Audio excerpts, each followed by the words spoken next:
on va commencer. Bonjour à tous, merci d'être là. Donc, bienvenue pour cette table ronde où on va parler d'autoproduction, de la reterritorialisation, de la relocalisation des pratiques du design. D'abord, merci aussi à Formae d'accueillir ces rencontres. Merci également à mes invités qui vont se présenter au fil de l'échange. Donc voilà, on va aborder différentes questions autour de la relocalisation, reterritorialisation des pratiques du design. Un mot peut-être pour me présenter aussi. Donc je suis Camille Bosquet. Je suis designer, docteur en esthétique et design, enseignante à l'École Boulle et à l'ENSI Les Ateliers. Et j'ai publié récemment, avant l'été, un ouvrage qui s'appelle « Design pour un monde fini », lexique à l'usage de celles et ceux qui veulent maintenir l'habitabilité du monde. Et je vous dis ça parce que cette conférence aujourd'hui rassemble des intervenants qui moi, m'inspirent beaucoup, dont j'admire aussi les pratiques et qui mettent en action différentes notions, différentes pratiques que justement j'ai essayé de décrire dans mon livre, avec aussi en fil rouge, et je pense qu'on en parlera dans la discussion, la question de la responsabilité du designer dans un monde aux ressources finies. Donc sans plus attendre, je vais passer la parole avec peut-être une première question pour lancer un peu la discussion, question pour Basile. Basile de Gaulle, donc je vais te laisser présenter Maximum. Question facile, comment on fait aujourd'hui pour faire du Made in France ? Et en tout cas, comment Maximum s'empare de cette question dans vos ateliers à Ivry. Ouais, vous avez des micros. Hein.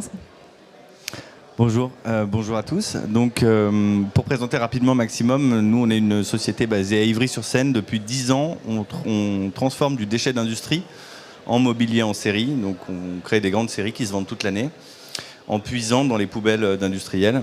Et donc en fait la question du Made in France, la question de la finition à la main, c'est la question de l'autoproduction. Et on y est, moi je dirais pas comment on y arrive, parce que je sais pas si on y arrive, nous on lutte encore 10 ans après.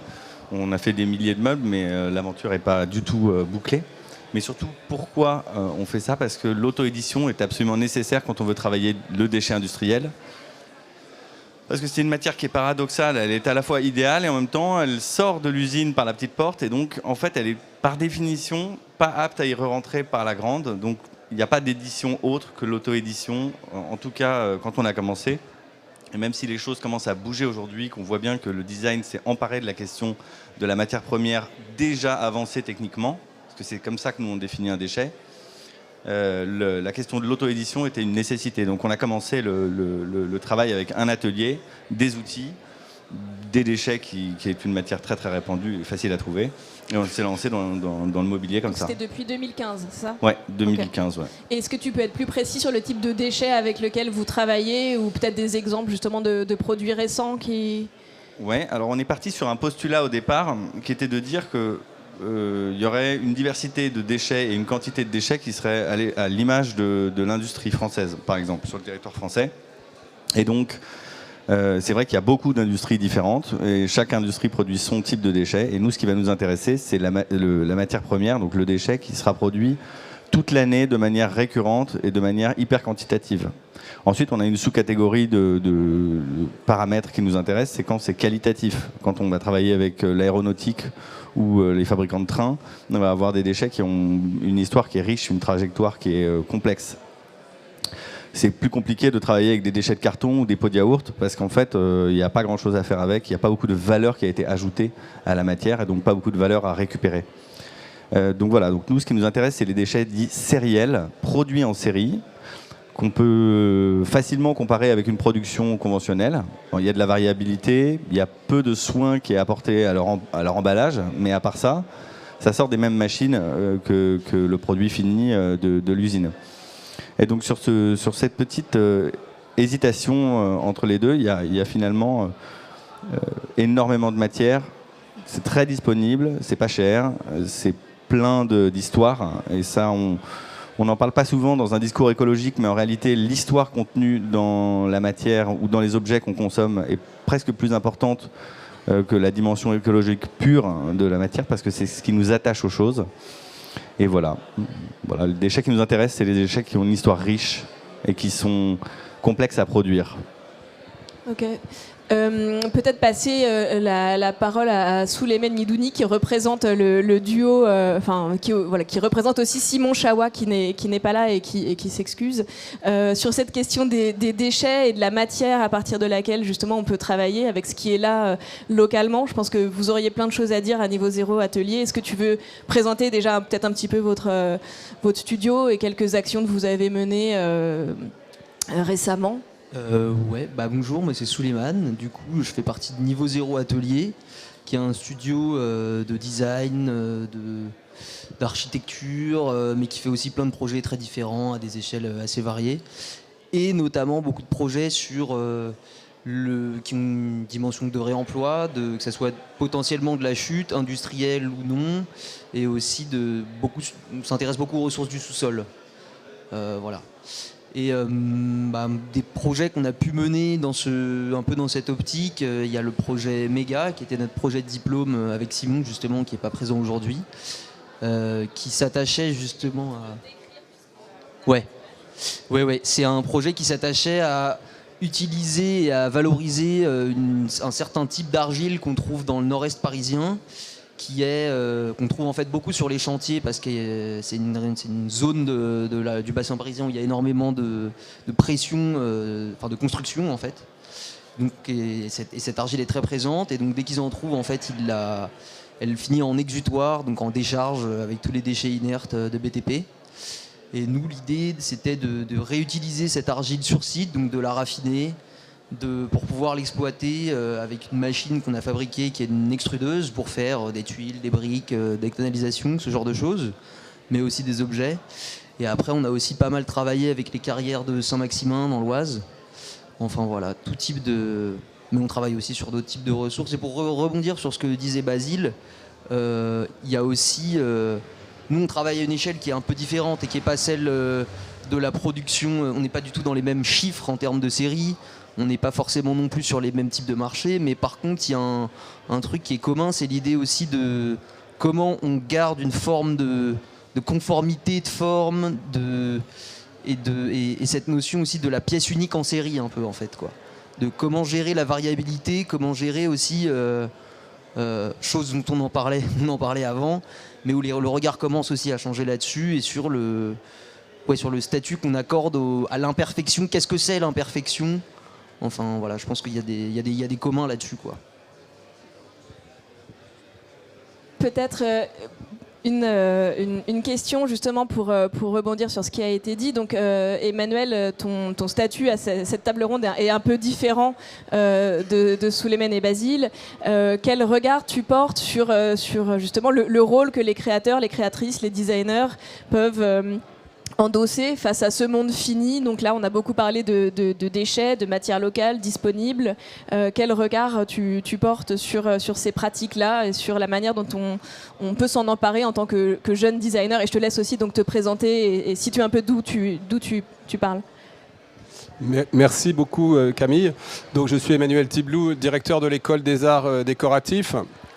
Et eh bien, ce qu'il y a de commun, ce qui nous réunit, je peux commencer par là, avec Basile et Souleymane, c'est l'école des arts décoratifs, puisque vous êtes tous les deux diplômés de l'école des arts décoratifs. Alors c'est évidemment pour une part sans doute le hasard, mais pas tout à fait, parce que je crois qu'il y a dans cette attention portée à la ressource, dans cette attention portée au local, dans cette conscience de la finitude du monde, il y a quelque chose qui a à voir spécifiquement avec les arts décoratifs, c'est-à-dire que cette origine du design que sont les arts décoratifs, c'est vrai qu'on a parfois tendance un peu à l'oublier, et moi je soutiens au contraire que les arts décoratifs finalement ne sont pas tant derrière que devant nous, dans le sens où vous avez déjà dès la naissance des arts décoratifs, enfin c'est-à-dire dès les premiers objets, dès les premières productions artistiques, ornementales, que vous trouvez dans les sociétés humaines, c'est toujours un rapport à la ressource qui est un rapport à la ressource locale. C'est-à-dire qu'il y a quelque chose dans les arts décoratifs qui est le pré-industriel. Et aujourd'hui, alors évidemment, il ne s'agit pas d'être dans une position de nostalgie, dans tout cet imaginaire du retour, mais si les arts décoratifs sont si pertinents aujourd'hui, c'est parce qu'on est quand même dans un moment de critique ou de remise en question de la modernité et de l'industrie.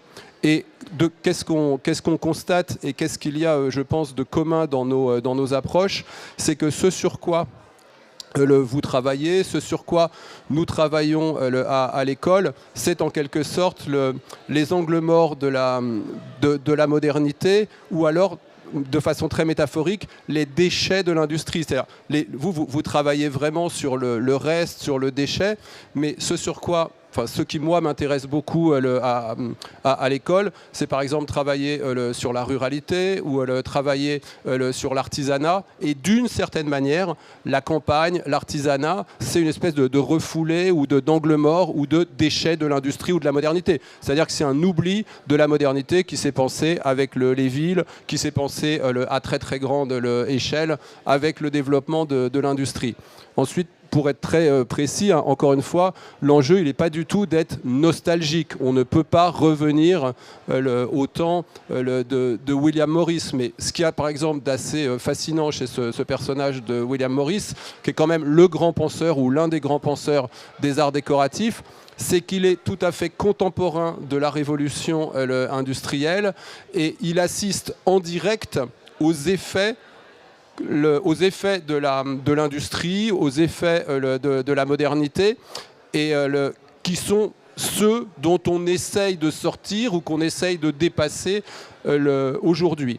Mais mon dernier mot, il n'est pas de nostalgie, mais une question très difficile et que je trouve dont vous avez parlé et que vous parvenez assez admirablement à résoudre, ou en tout cas que vous essayez de résoudre, c'est la question de l'articulation entre la nécessité d'être dans les circuits courts, dans le local, et la nécessité d'être dans une économie qui vous situe tout de suite à une échelle qui est une échelle qui ne peut pas être une échelle locale, qui est une échelle qui excède le local. Et donc comment vous articulez en fait cette pensée économique qui est une pensée du réseau et du global, et puis cette question de la finitude et donc la nécessité de composer, de faire avec des ressources locales, avec une pensée de la ressource qui ne peut plus être celle du stock, c'est-à-dire de quelque chose qui serait inerte et inépuisable, mais une pensée de la ressource qui doit plutôt être du côté du vivant, de l'organique, c'est-à-dire qu'il faut penser la ressource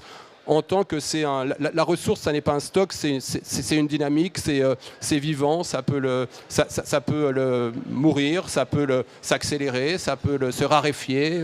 Et je pense qu'il faut vraiment avoir cette pensée économique, dynamique, organique de la ressource, et pas cette pensée de la ressource comme stock. Si vous voulez rebondir, vous pouvez.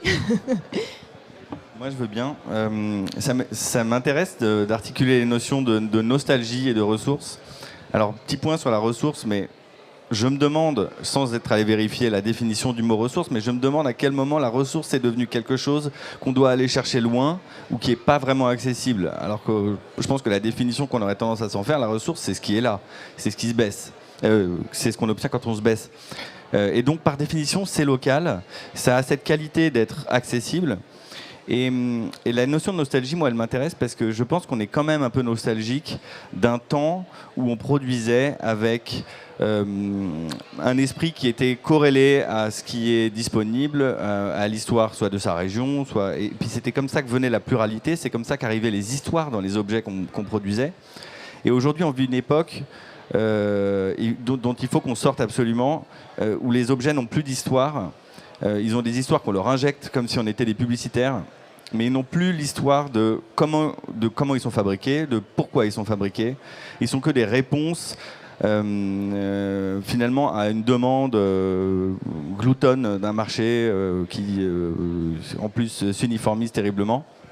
Et donc voilà, moi je suis nostalgique d'un temps où, enfin j'aimerais bien qu'on arrive à mêler un temps où on a des moyens de communication, des moyens de production extrêmement élaborés, avec un temps où on faisait un peu attention à ce qu'on prenait et où ça avait de la valeur qui se transmettait ensuite dans les objets qu'on fait. Bah oui, moi je suis assez d'accord avec ça. Moi je voulais plutôt rebondir sur cette idée de considérer la ressource comme flux et comme quelque chose qui a une propriété organique dans son mode d'être, quoi.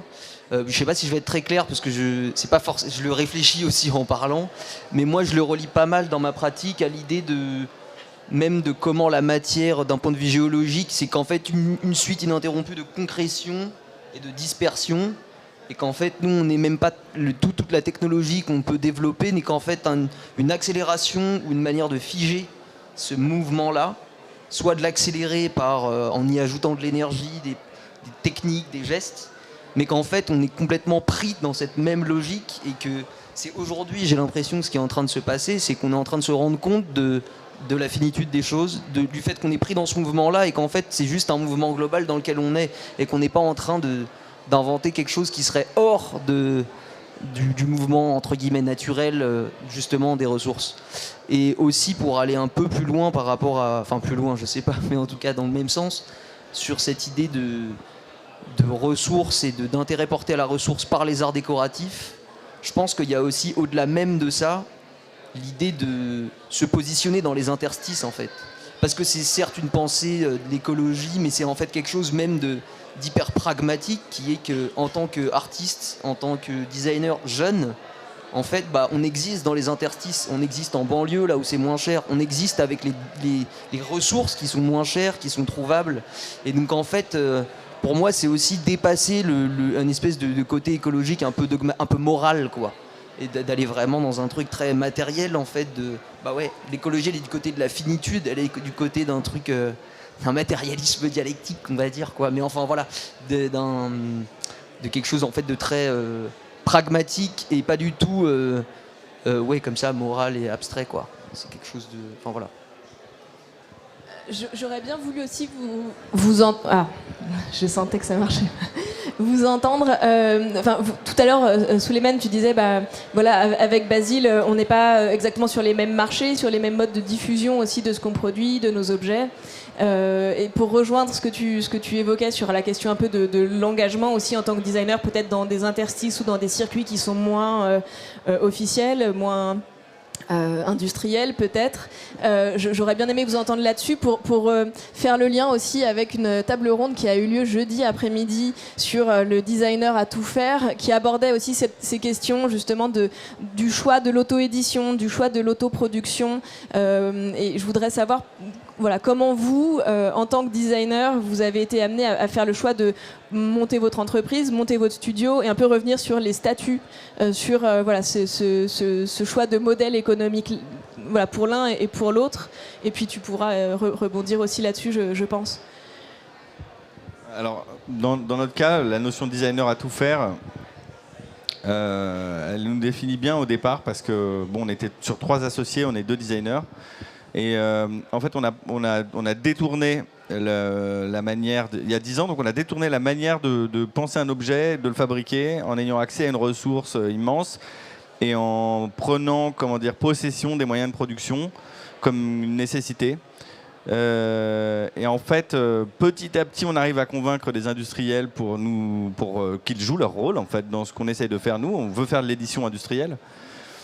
Mais le monde industriel change quand même beaucoup plus doucement. Donc pour nous, c'était une nécessité absolue de mettre notre nez dans absolument tous les ingrédients d'une société qui édite des meubles. Donc de la communication à l'emballage, en passant par l'immobilier, l'atelier, la technique, le design, la 3D. Enfin, il faut savoir tout faire si on veut détourner le procédé, quoi. Du coup, est-ce que tu peux décrire un petit peu ce qu'on voit quand on vient là où vous travaillez à Ivry, parce que c'est important aussi de parler des lieux où on produit et comment on produit. Alors nous, à Ivry, on a la chance d'être dans une usine dans laquelle vous êtes bienvenus. C'est très facile de venir, il faut nous écrire et puis vous venez visiter. Il y a toute une partie qui est dédiée à la production avec des machines.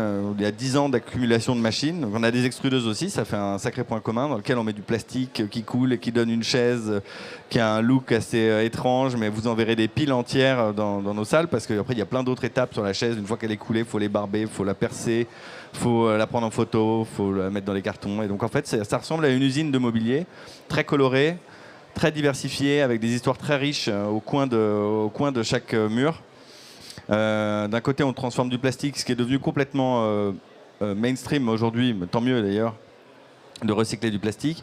À côté, on transforme des morceaux de tonneaux de bois, donc des chutes de tonneaux de bois en piétement. Donc ça, c'est très classique. C'est la manière conventionnelle qu'on peut avoir en tête sur la transformation la fabrication de meubles. C'est en bois. Puis derrière, vous avez des presses de thermocompression où on compresse des billets de banque que nous fournit la Banque de France. Donc là aussi, c'est une industrie qui a ses chutes. Donc c'est des chutes très amusantes.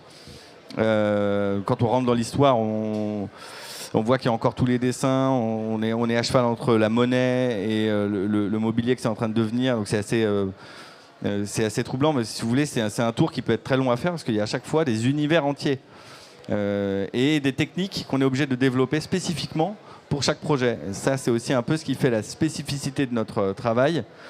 Au départ, on avait un postulat qui était de dire les industriels transforment de la matière. Donc en fait, on n'a pas besoin d'avoir trop des machines. Ils les ont pour nous. On leur demandera quelques petites opérations supplémentaires et on a de l'auto-édition facile. Ça, on a réussi à le faire sur un meuble qui s'appelle la Clavex, qui est une table produite en échafaudage. Il y a des soudures, il y a des découpes, il y a plein d'opérations qu'on n'a pas du tout fait mais qui sont là. Nous, on met 2 coups de scie, en gros. Je le vulgarise, évidemment. Puis on pose un plateau de verre, c'est très simple. Mais après, quand on est dans la thermocompression, il faut tout apprendre sur la thermocompression. Donc on aimerait bien aller s'adresser à des professionnels, mais les professionnels du milieu, ils ne savent pas comprimer un billet de banque avec 4 matières dedans et en plus un sourcing, c'est-à-dire parce que l'enjeu principal de notre travail à nous, c'est de gérer la ressource, qu'elle soit récurrente, qu'elle soit là toute l'année. Et le jour où on a une grosse commande, qu'on ne dise pas à notre client qu'on ne lui dise jamais que c'est du déchet, donc c'est un peu normal que ce ne soit pas toujours la même chose et que ce ne soit pas super qualitatif, jamais, et qu'on lui dise le moins possible qu'on n'a plus de matière. Parce que, voilà, je finirai là-dessus, mais nous, notre travail, il est paradoxal, il est profondément paradoxal. On veut travailler avec de l'antimatière. Plus on produit, plus on dépollue.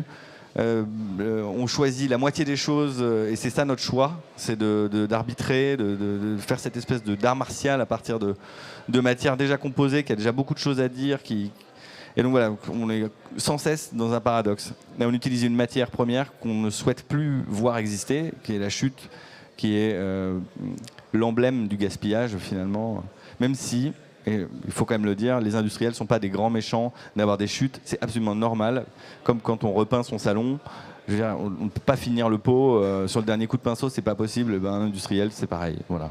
Est-ce que tu peux revenir sur l'histoire du tabouret dont le nom ne me revient plus, qui est justement issu des tests de l'industrie, ouais. Et j'ai vu qu'il était en rupture de stock sur votre site. Ouais. Du coup, je me demande par rapport à ce que tu dis, qu'est-ce qui s'est passé dans la grande chaîne que tu décris ? Ouais, il est en rupture de stock depuis 8 ans. Ça fait 10 ans qu'on l'a sorti. En fait, la boîte qui le produit s'est fait racheter et c'est parti aux 4 coins de l'Europe et c'est terminé. Notre outillage a disparu. L'histoire de ce tabouret qui n'est pas facile à raconter rapidement, c'est qu'un jour, on se pointe chez un industriel et on voit qu'il produit des objets pour tester son plastique. C'est un fabricant de plastique. Il produit des objets en rotomoulage. C'est un processus assez long. Il les sort, donc il y avait une espèce de quille comme ça aurait pu être une table comme ça, il l'inspecte et il le jette, encore tiède. Donc là on s'est dit mais on va faire un projet autour de ça, et le projet qu'on a fait ça a été de mettre à la retraite son moule, de lui fournir un moule pour qu'à chaque fois qu'il fasse ce fameux test qu'il fait plusieurs fois par jour, au moins il fasse un objet qui nous le donne. Donc on avait une production gratuite au sens financier, mais aussi au sens du temps que ça prend de produire, au sens de la matière bien sûr, une espèce de gratuité qui est la base de l'euphorie qui nous anime chez Maximum. C'est un côté, on peut surproduire, c'est en soi pas un problème du tout, puisqu'on puise dans le disponible. Et donc ça faisait un objet qui était fondamentalement original dans son bilan finalement, parce qu'il était moins cher qu'un truc qu'on aurait fabriqué en Chine, pourtant en micro-édition, avec un grand discours, on peut en parler très longtemps quoi. Donc avec une histoire qui est riche, donc voilà, c'était une grande réussite et la boîte s'est fait racheter.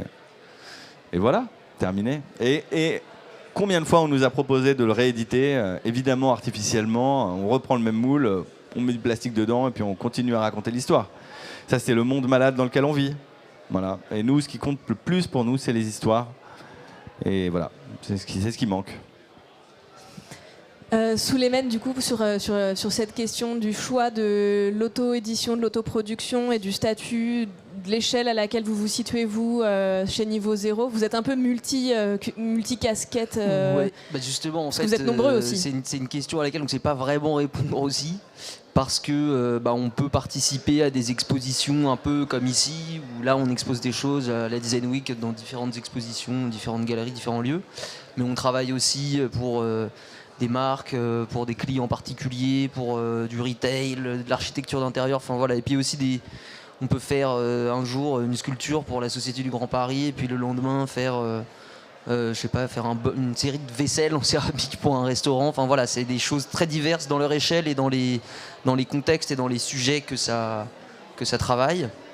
Après, le choix de l'autoproduction, c'était un choix aussi un choix personnel, quoi, d'envie de travailler pour nous, de monter notre studio. Et puis il y a aussi un choix complètement pragmatique, en fait, si on veut avoir accès à l'édition en France aujourd'hui en tant que jeune designer qui n'a pas vraiment fait ses preuves, la plus rapide des manières, même si c'est quand même finalement assez long, c'est de créer ces outils industriels, ou en tout cas ces outils de production, de les maîtriser, c'est de s'approvisionner soi-même à moindre coût, donc d'utiliser potentiellement des ressources issues du réemploi, donc justement d'exister dans les interstices, dans le délaissé, parce que on nous le laisse parce que personne n'en veut. Donc en fait, c'est nous, par la valorisation qu'on va y mettre, qu'on va réussir à inventer un peu notre métier, notre place, quoi. Donc c'est comme ça qu'on en est arrivé par là. C'est par envie, par éthique, etc. Mais c'est aussi par un calcul très pas froid, mais je veux dire un calcul en fait, quoi. Et qui en fait pour nous fait partie du même.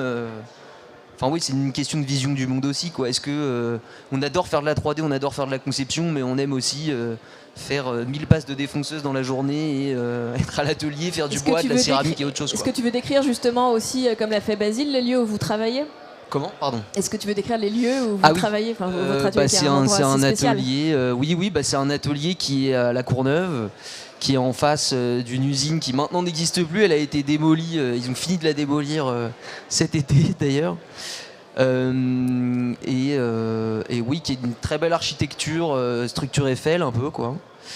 Et on a un atelier au rez-de-chaussée, donc avec une partie bois, métal, une partie céramique et des bureaux à l'étage où on fait vraiment tout ce qui est conception, maquettage, etc.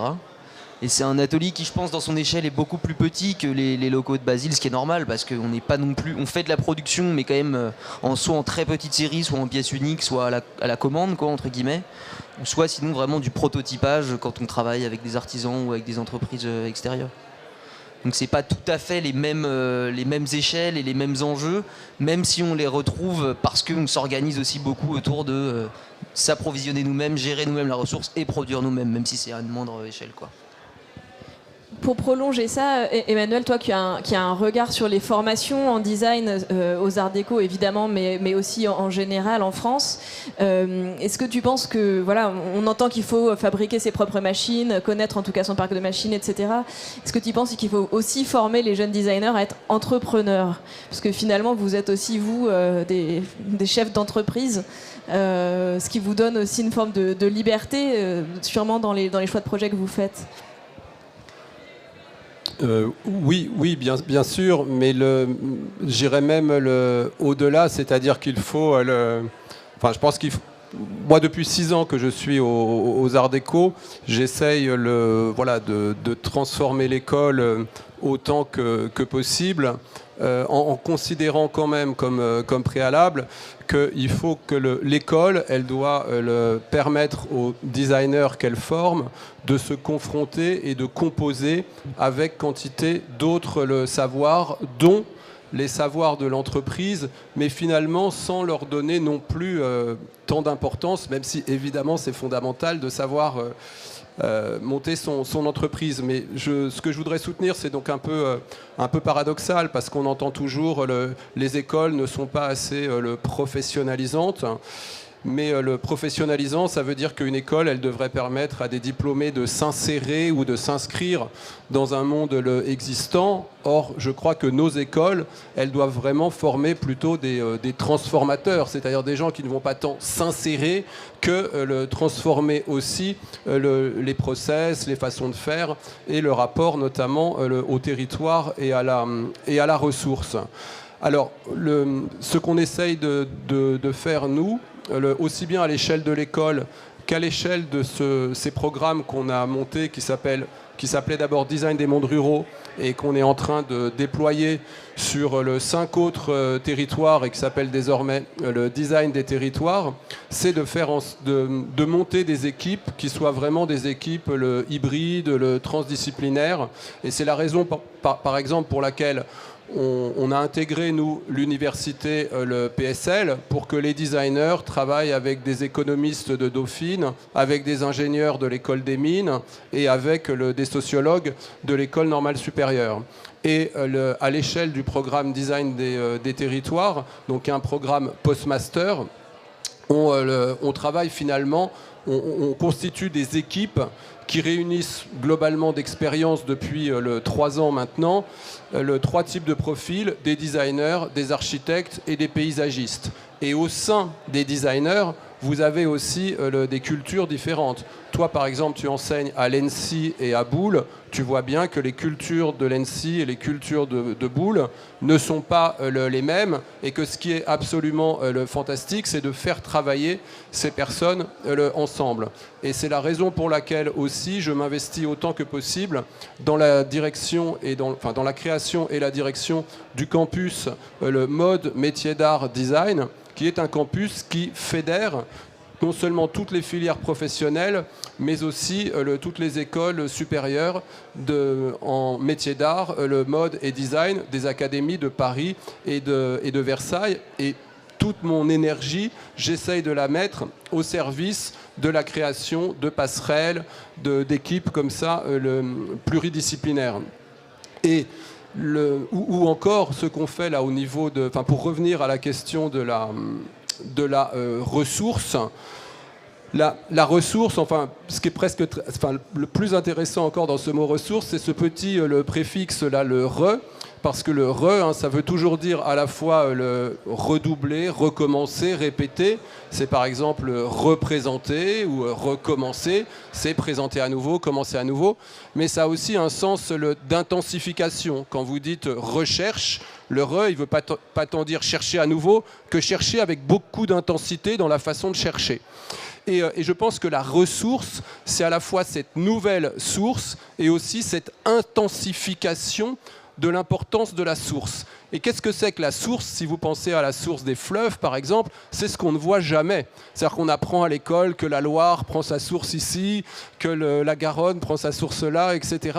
Mais c'est toujours des endroits qui sont invisibles et qui, quand on va les voir, sont toujours très décevants parce que c'est pas grand-chose finalement. Et c'est après que ça va devenir quelque chose d'important. Et je crois que la ressource, si on regarde par exemple ce qu'on a sous les yeux, la ressource, c'est ce qui est vraiment totalement le invisible dans ce qu'on voit. Ce qu'on voit, c'est des objets. Ce qu'on ne voit pas, c'est le processus, c'est l'histoire, c'est la transformation de cette ressource. Et ce dont nous parle le Maximum et Atelier Zéro, c'est précisément non pas tant des objets, mais c'est vraiment de tout le processus de transformation dans cette attention à la ressource première. Et un dernier mot, pardon, pour ne pas être trop long, mais par exemple, ce qui me semble aussi fondamental, c'est l'enseignement du design dans les écoles françaises. Il se fait globalement, en tout cas pour toute la partie qui concerne les écoles d'art,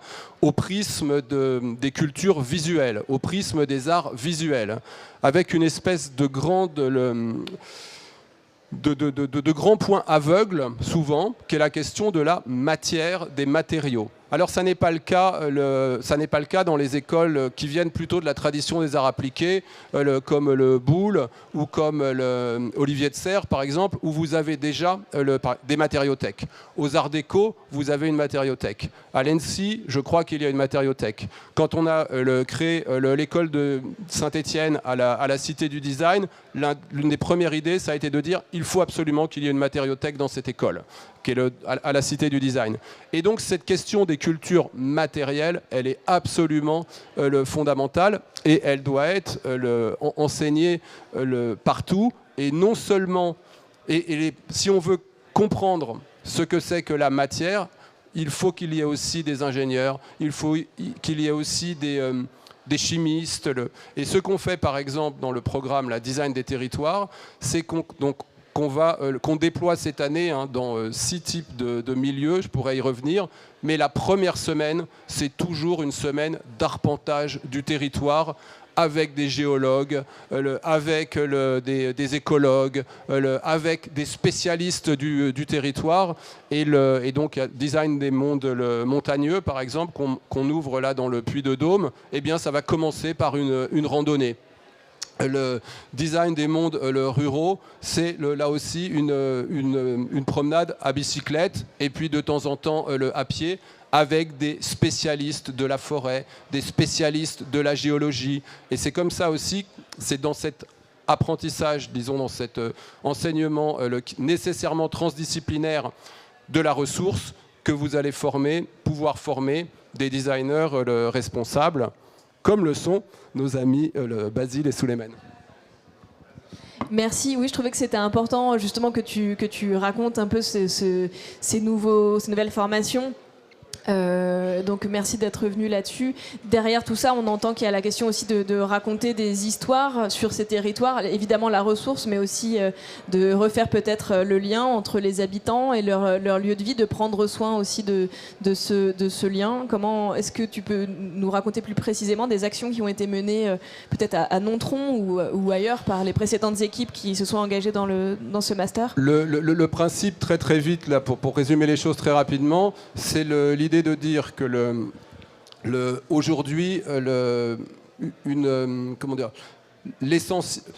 Aujourd'hui, il existe un certain type de territoires, disons, qui sont les territoires négligés, relégués, délaissés, les territoires ruraux, dans lesquels se joue quelque chose d'essentiel de notre histoire. D'abord parce que c'est la ligne de front de toutes les questions écologiques, dans un rapport très étroit à la ressource, à la nature.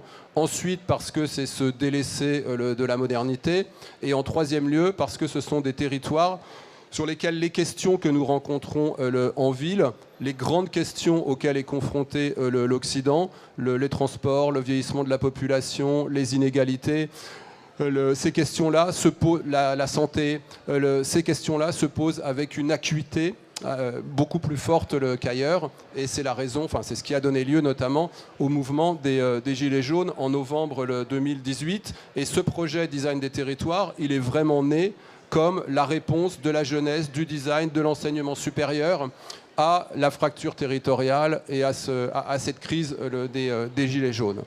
Ensuite, l'idée, elle est de dire qu'on va former des petites équipes de 6 à 8 designers, architectes, paysagistes qui vont à la fois apprendre, il y a une dimension d'école, en répondant à des problématiques situées qui sont adressées par des collectivités territoriales, par des entreprises, par des institutions, pour autant qu'elles soient d'intérêt général et qu'elles concernent un milieu en particulier. Donc on a travaillé, un exemple à Nontron, on a travaillé avec la SNCF sur la question de la mobilité en milieu rural.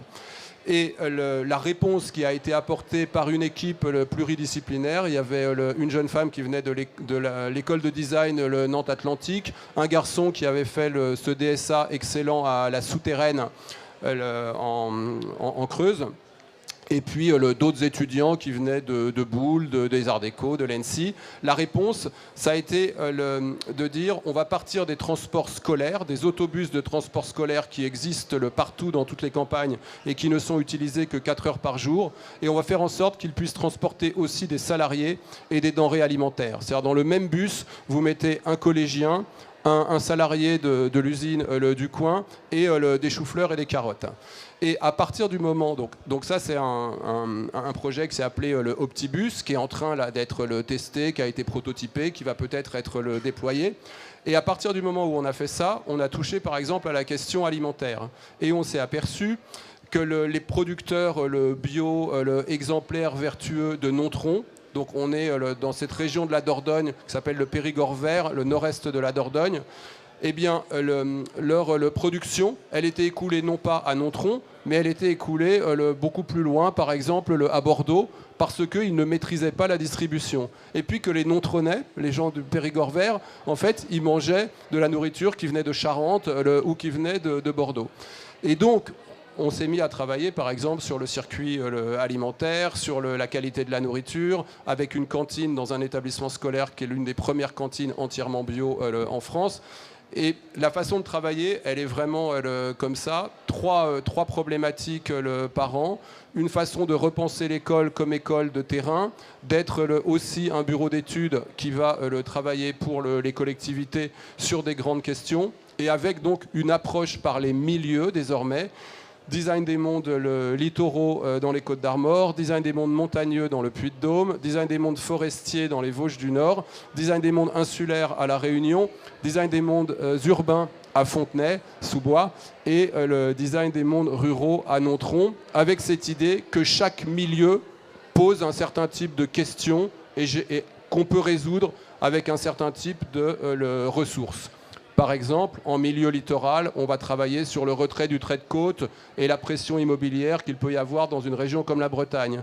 À la montagne, on va travailler sur l'accompagnement des territoires vers l'après-neige. Qu'est-ce que vous faites ? Et donc on commence par la moyenne montagne, parce que c'est dans la moyenne montagne que ces questions d'après-neige se font sentir d'abord. La moyenne montagne est en position un peu d'avant-poste des problématiques d'après-neige. Avec aussi des conflits d'usage que les designers connaissent très bien, mais par exemple à Ambert, dans le Puy-de-Dôme, on va travailler sur les conflits d'usage entre agropastoralisme et tourisme vert. Et ça, c'est des questions qui se posent partout, parce que les régions montagneuses tentent de se reconvertir dans le tourisme vert. Il n'y a plus de neige, on va arrêter le ski, on va faire de la randonnée. Mais quand vous faites de la randonnée, alors vous rentrez en conflit avec les bergers, avec l'agropastoralisme, etc. Donc c'est toutes ces questions. En gros, c'est cette idée que le designer, on doit l'envoyer là où ça frotte, là où ça va pas très bien, quoi. C'est-à-dire qu'on n'a pas monté de programme design des mondes littoraux, on n'est pas allé sur la Côte d'Azur, même s'il y a plein de problèmes aussi sur la Côte d'Azur, cela dit. Ok, merci beaucoup. Je crois qu'on arrive, je ne sais pas trop le timing, mais il me semble qu'il faudrait qu'on arrête de discuter 3 minutes. On prend des questions ou pas ? Ouais, donc il faut qu'on les prenne dans les 3 minutes qui nous restent, c'est ça ?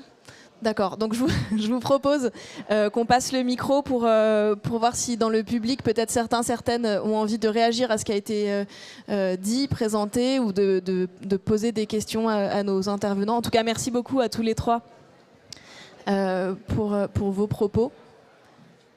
Est-ce qu'il y a des questions ? Pas de questions ? Bon, on a fait le grand écart entre les billets de la Banque de France, l'argile excavée des chantiers du Grand Paris et la mobilité avec la SNCF en Creuse. Mais il y a sûrement... Le prénom, oui, à Basile de Gaulle. Est-ce que vous avez réfléchi on vous parlait des chutes et des chutes de vos chutes. Est-ce qu'il y a une réflexion là-dessus ? Alors, c'est une question finalement assez... on nous la pose assez souvent. Les chutes de nos chutes, c'est ce qu'on n'arrive pas à sauver. Ça peut intéresser des gens peut-être, mais bon courage. Parce que déjà, nous, on a un premier degré de filtration qui est compliqué.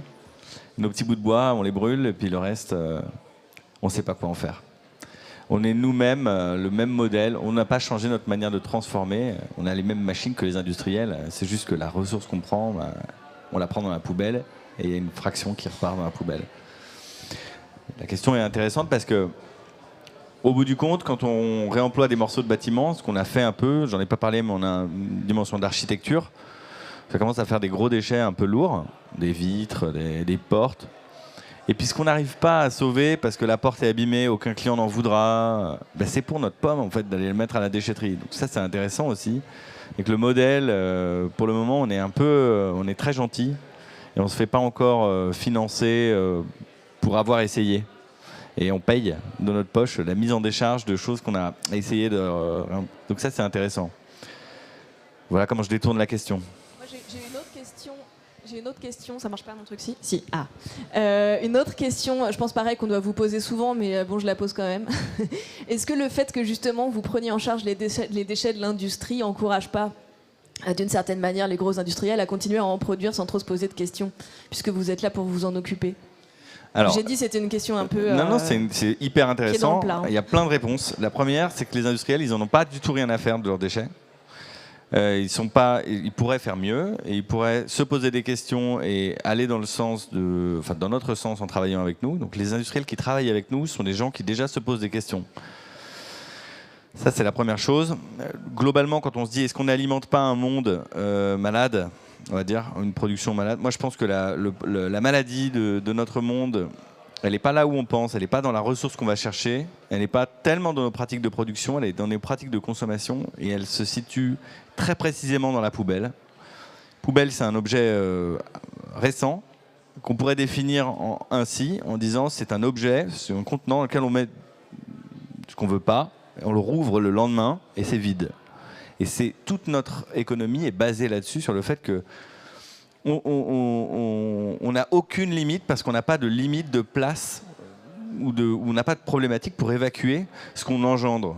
Et donc la poubelle est vraiment le centre du problème. Nous, on s'insère dans le cycle de production comme étant un organisme au milieu d'un écosystème, un organisme qui a disparu, parce que les chiffonniers, ça existait avant, ça a disparu au moment de l'invention de la poubelle, d'ailleurs, la même année. Et donc, en fait, il n'y a plus cette digestion, il n'y a plus cette collaboration autour de la matière, de la production et de la valeur. Donc nous, je pense qu'on n'alimente pas du tout ce sujet-là. Et voilà, moi j'attends l'époque où on passera de la question de la ressource à la question de cette ressource, qu'on pourrait appeler ressource aussi, que sont les centres d'enfouissement, que sont les centres d'incinération. Et il y en a un qui vient de brûler, là, ça a mis le projecteur comme ça d'un seul coup sur le tapis sous lequel on fourre tous les trucs. Et c'est hyper intéressant de voir que c'est peut-être par là que le problème commence. Et d'ailleurs, on voit qu'à mesure qu'il y a une pression qui est faite sur la capacité à évacuer les déchets, parce que c'est le cas en ce moment, les centres d'enfouissement sont saturés, d'un seul coup, les industriels se mettent à faire attention, parce qu'on ne sait pas trop quoi faire, et ça va devenir cher, et etc., etc. Donc voilà. Voilà comment je détourne la question aussi.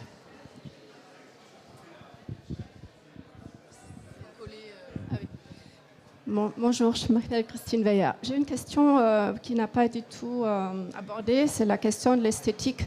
Est-ce que maintenant, à partir de vos propos, c'est l'esthétique donc follows ressources?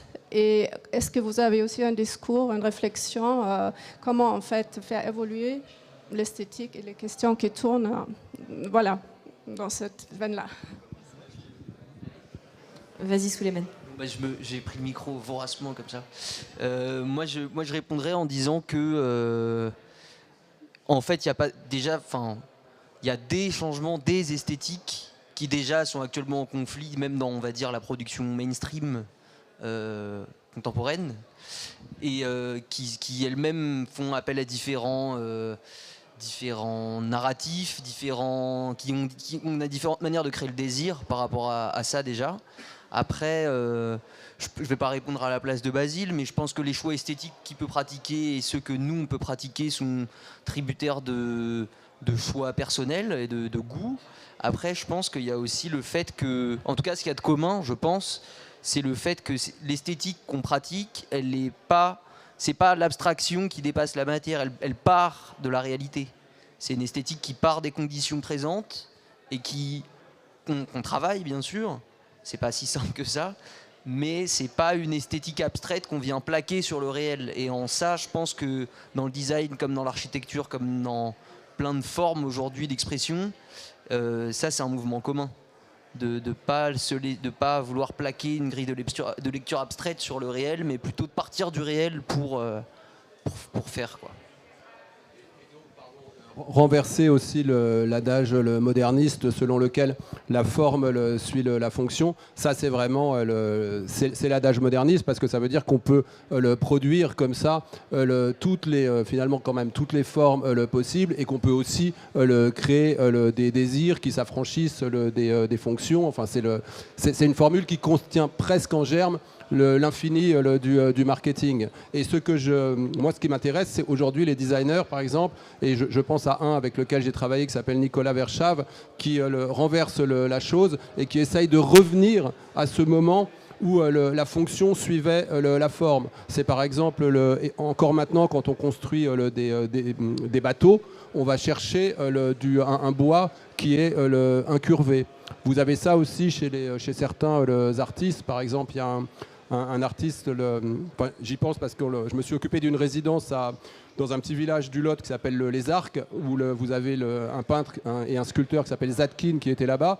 Et dans la chapelle, vous avez un Christ absolument magnifique de Zadkine, mais le Christ, c'est la forme de l'arbre, c'est-à-dire le tronc du Christ, c'est le tronc de l'arbre, et ses bras, ce sont les branches.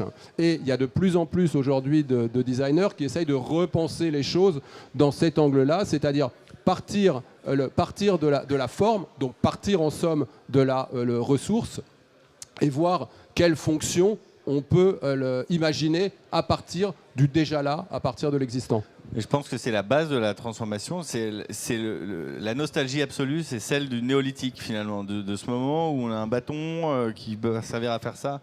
Et c'est ça, c'est la base du processus créatif.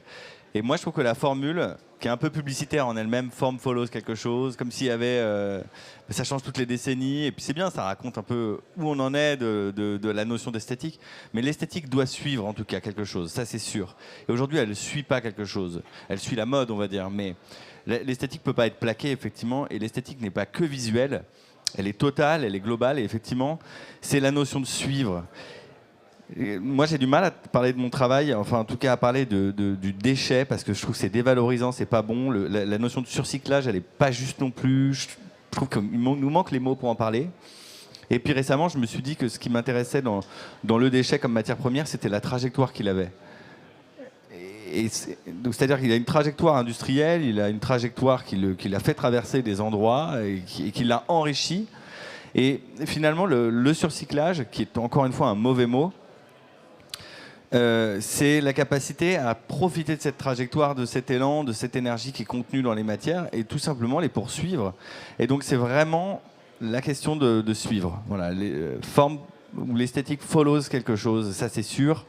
Et plus on va le faire, plus ça va être beau au bout du compte, selon moi. Voilà. Je pense que ça peut être le mot de la fin, sauf si on a encore du temps, je sais pas, je me rends pas compte.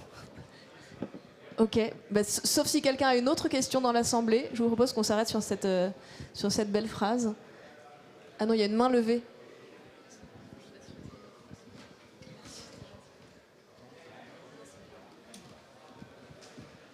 Merci pour cette dernière question. Je voulais revenir sur la notion de chute dont on a parlé.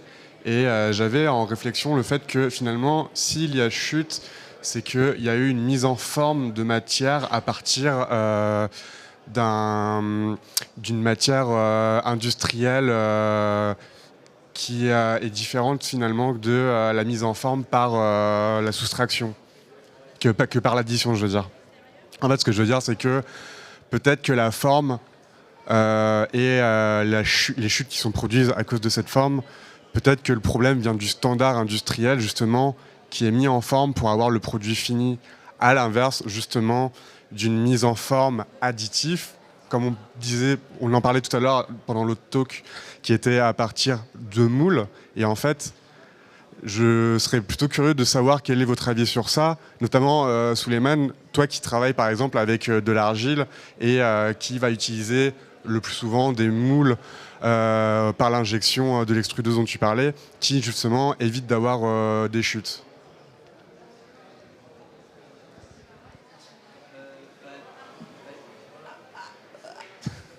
Merci.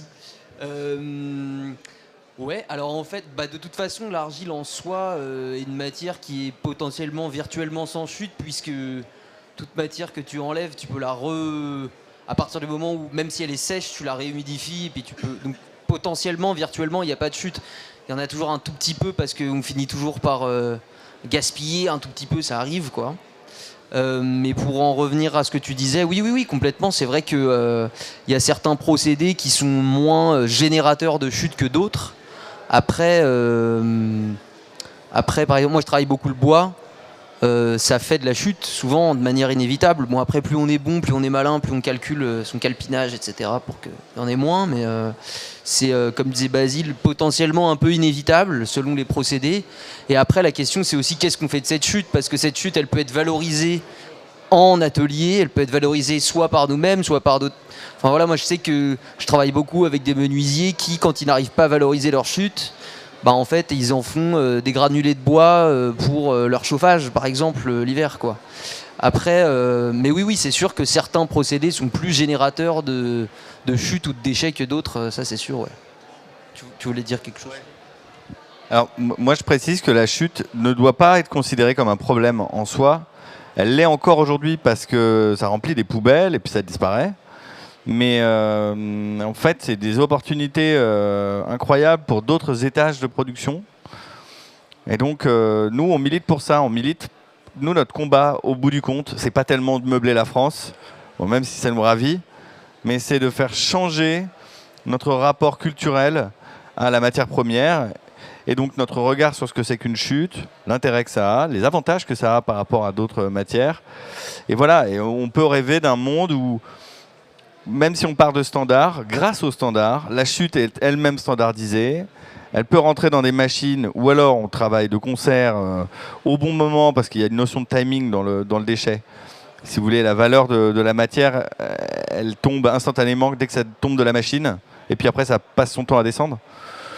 Donc on va dire que dans un monde intéressant de design, il y a deux productions en une au moins. Donc il y a le tracé au laser, on va dire, qui fait une forme, et puis la contreforme, elle est exploitée par les arts déco qui se fabriquent des pièces pour un workshop.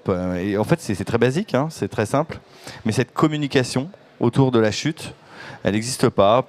Secret industriel ou autre chose à faire. Et autre chose à faire, il ne faut pas sous-estimer l'importance de cet effet.